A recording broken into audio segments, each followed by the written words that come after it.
10 ticket പോലും നീയുണ്ട്. അപ്പോൾ 18-ാം തീയതി ഇങ്ങനെ ഗംഭീരമായ സിനിമയുടെ പേരെന്ന് പറയാം. പേരും മറന്നു. അപ്പൊ ആ സിനിമ ഭയം ഭക്തി ബഹുമാനം. ഭയം ഭക്തി ബഹുമാനം. അപ്പൊ ആ സിനിമ കാണാൻ നിങ്ങൾ എല്ലാവരും തിയേറ്ററിൽ വരിക, ഞങ്ങളും ഉണ്ടാവും നിങ്ങളെ കാണുവാൻ. പിന്നെ ഒരു സന്തോഷ വാർത്ത പറയുന്നു, ഞാൻ ആ പടത്തിൽ അഭിനയിച്ചിട്ടില്ല, പക്ഷെ കമന്റ് ബോക്സും കഴിഞ്ഞ ദിവസം സോങ് ഇറങ്ങി, നമ്മൾ പാടാൻ പോണം.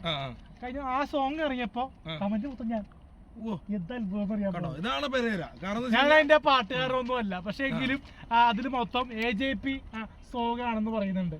കാരണം ഞാൻ ആ പാട്ട് പാടിയിട്ട് വലിയ സോങ് തോന്നുന്നില്ല. ഞാനും അതുപോലെ തന്നെ കിന്നാരത്തുമ്പിയുടെ ഒരു പടത്തിന്റെ ഒരു വീഡിയോയുടെ ഒരു സോഷ്യൽ മീഡിയ കണ്ടപ്പോൾ AJPയുടെ പടം അതിന്റെ താഴെ കൊടുത്തു. അഭിനയിച്ചോ? ഈ കിന്നാരത്തുമ്പിൽ അഭിനയിച്ചുണ്ടോ? തന്റെ പടം താഴെ അല്ല, പടം അതിനകത്തുണ്ടല്ലോ ഗോപു എന്ന് പറഞ്ഞ്. അന്ന് സംഭവം ഗോപു എന്ന് പറഞ്ഞ കഥാപാത്രം ഇതാണ് പറഞ്ഞത്. അതെനിക്കറിയില്ല, പക്ഷെ ഞാൻ പറയാം കമന്റ് വന്ന ഇത്രയാണ്. അഭിലാഷ് ചേട്ടന്റെ പേരുണ്ടായില്ല അതിനകത്ത്. ഇല്ല, പക്ഷെ എഴുതി ചേർക്കണേ കുഴപ്പമുണ്ടോ? എഴുതി പെരേരൊക്കെ ഉണ്ടായ ആറാട്ടം.